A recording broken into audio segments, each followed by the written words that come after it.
मरते हुए अभिमन्यु को कर्ण ने क्या कहा, आइए दोस्तों जानते हैं आज इस वीडियो के द्वारा।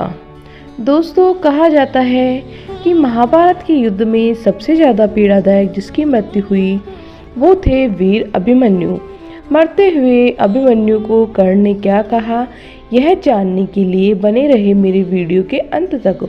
अभिमन्यु ने चक्रव्यूह में प्रवेश करने के बाद कुशलता पूर्वक अभिमन्यु ने चक्रव्यूह के 6 चरणों को भेद दिया था। इसी दौरान अभिमन्यु के द्वारा दुर्योधन के पुत्र लक्ष्मण का वध भी किया गया और अपने पुत्र को मृत देखकर दुर्योधन की कोई सीमा नहीं रही। तब कौरवों ने युद्ध के सारे नियम ताक में रख दिए। 6 चरण पार करने के बाद अभिमन्यु जैसे ही 7वें और 8वें चरण की ओर आगे बढ़े तो उसे दुर्योधन, कर्ण, गुरु द्रोणाचार्य आदि सभी 7 महारथियों के द्वारा उसे घेर लिया गया।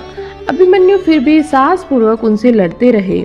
सातों ने मिलकर अभिमन्यु पर वार पे वार किए, फिर भी उन्होंने अपनी रक्षा के लिए रथ के पहिए को अपने ऊपर सुरक्षा कवच बनाकर और दाएं हाथ में तलवारबाजी करते रहे। अभिमन्यु फिर भी साहस पूर्वक उनसे लड़ते रहे।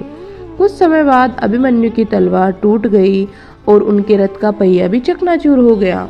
अभिमन्यु निहत्थे थे और युद्ध के नियम के अनुसार निहत्थे पर वार नहीं करना था, परंतु तभी जयद्रथ निहत्थे पर जोरदार तलवार से प्रहार करते हैं और उसके बाद दुर्योधन के कहने पर सभी 7 योद्धा उस पर भी वार पे वार करते रहते हैं, लेकिन अभिमन्यु को मृत्यु अभी भी स्वीकार नहीं थी।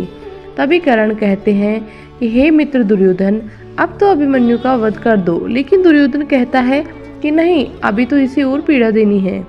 तभी कर्ण अपने आप को नहीं रोक पाते हैं और रथ से नीचे उतरकर अभिमन्यु के पास जाते हैं और गले लगाकर कहते हैं, अब बस करो पुत्र अभिमन्यु, अब तुम गहरी नींद में सो जाओ और स्वर्ग की ओर प्रस्थान करो।